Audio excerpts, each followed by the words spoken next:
This just in. You have been hearing the buzzwords for months. They pop up in tech articles, aggressive LinkedIn posts, and increasingly in uncomfortable conversations about why your latest automated marketing campaign completely missed the mark.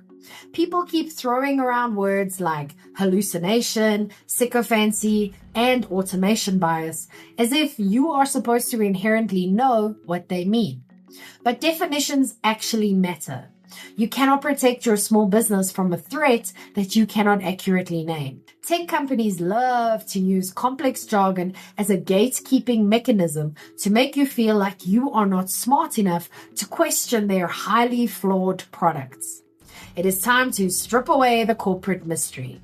If you want to survive the automated wave without completely losing your mind, you need to know exactly how the machine works and how it breaks. This is your no jargon, highly cynical guide to the artificial intelligence terms that are actually affecting how you run your business today. By the way, if you're new here, I'm Vicky Sidler from the Strategic Marketing Tribe, and I help small business owners build failure-proof marketing by focusing on the exact 20% of effort that drives 80% of the results. All so that your marketing stops feeling like a miserable second job you never asked for.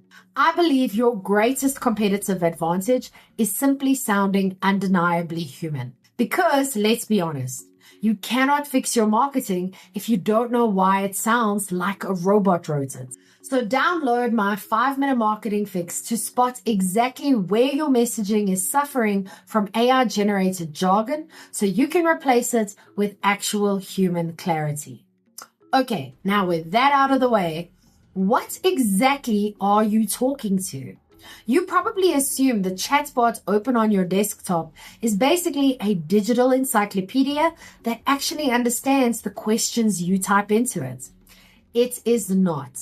It is essentially just a highly advanced game of predictive text. To understand why it fails so often, you have to understand what it actually is. First up, artificial intelligence. This is a massively broad umbrella term for computer systems that perform tasks requiring human intelligence.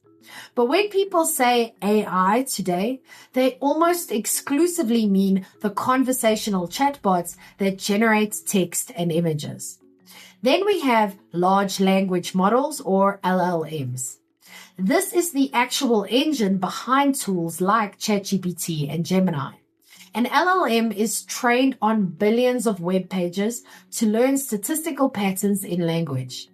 It does not think or know things.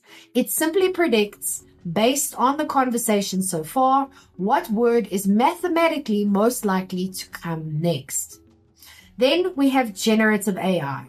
This is a subcategory that creates completely new content rather than just analyzing existing data. When you ask it to write a blog post, it is assembling brand new text in the moment, not retrieving a pre-written, fact-checked answer from a reliable database. Then we have prompts. These are the instructions or questions that you give the AI. While a good prompt helps, it does not magically eliminate the risk of the machine completely making things up. Next up, let's look at how the machine actually learned to speak. The robot did not read a textbook, and it certainly does not have a moral compass. It learned everything it knows from the absolute worst place imaginable: us. The way these models are trained explains why they behave like sycophantic corporate climbers.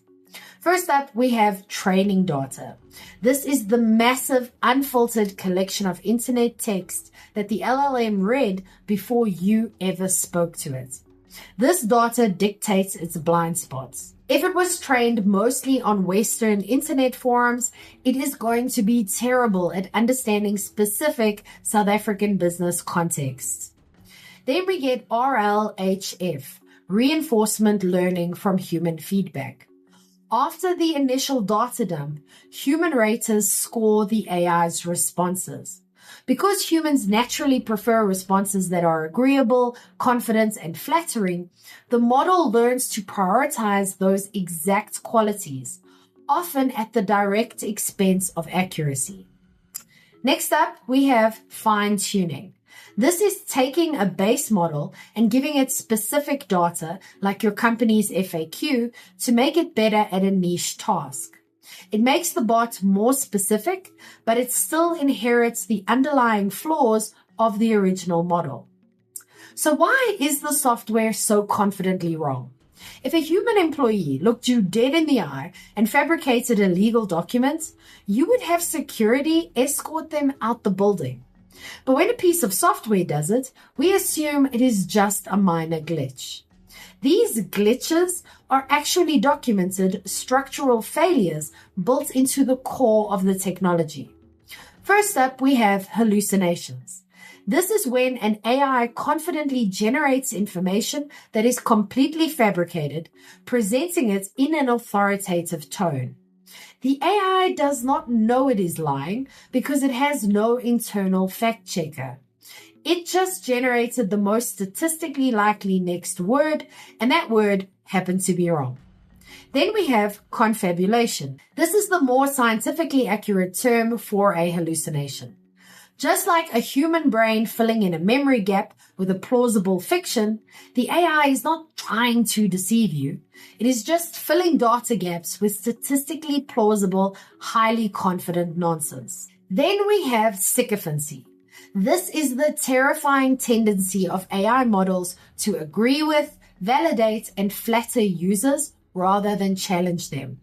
Because RLHF taught the machine that agreement equals success, it will happily validate your terrible business ideas just to make you feel good. That brings us to automation bias.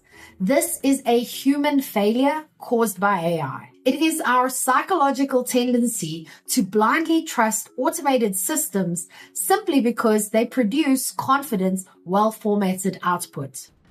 Next, we have context windows and tokens. A token is roughly 3/4 of a word, and the context window is how many tokens the AI can remember in a single conversation.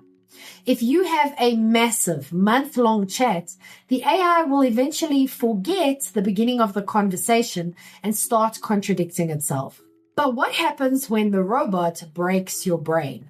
We used to think the biggest risk of adopting new technology was a crashed server or a lost file. We were completely unprepared for the reality that the software might actually require a psychiatric evaluation. The relentless validation of these machines is actively causing psychological damage. First up, we have AI psychosis. This is a clinically documented phenomenon where sustained interaction with a flattering AI reinforces or triggers delusional thinking. Because the AI never pushes back, vulnerable users start to develop massive false beliefs about their own brilliance. Then we have digital folie à deux. This is a shared madness between two entities. The AI acts as a passive but enthusiastic co-creator of your false reality. It has no beliefs of its own. It just happily mirrors your worst instincts back at you with perfectly formatted footnotes. Then we have prompt injection. This is a malicious attack where hidden text on a website secretly overrides your instructions to the AI. If you ask the bot to summarize a competitor's site, hidden code could force the bot to lie to you. Then we have AI alignment. This is the desperate, ongoing research field trying to ensure AI actually does what humans intend, rather than just doing what maximizes its approval rating. So, how do you actually survive this landscape? Knowing that the machine is a hallucinating, sycophantic nightmare does not mean you get to just close your laptop and ignore it. Your competitors are still using it. So to survive, you must use it with significantly more intelligence than they do. First up, we have retrieval augmented generation, or RAG. This is a technique that forces the AI to search a live, verified database before it speaks, rather than just guessing based on its training data. If accuracy matters to your business, you must use tools with RAG. Then we have AI-generated content, or AIGC. This is any media produced by AI. Google does not inherently penalize AIGC, but it aggressively penalizes low-quality, unhelpful content. AI produces garbage at scale, so if you publish it without editing, you will sink your search rankings. Next up, we have prompt engineering.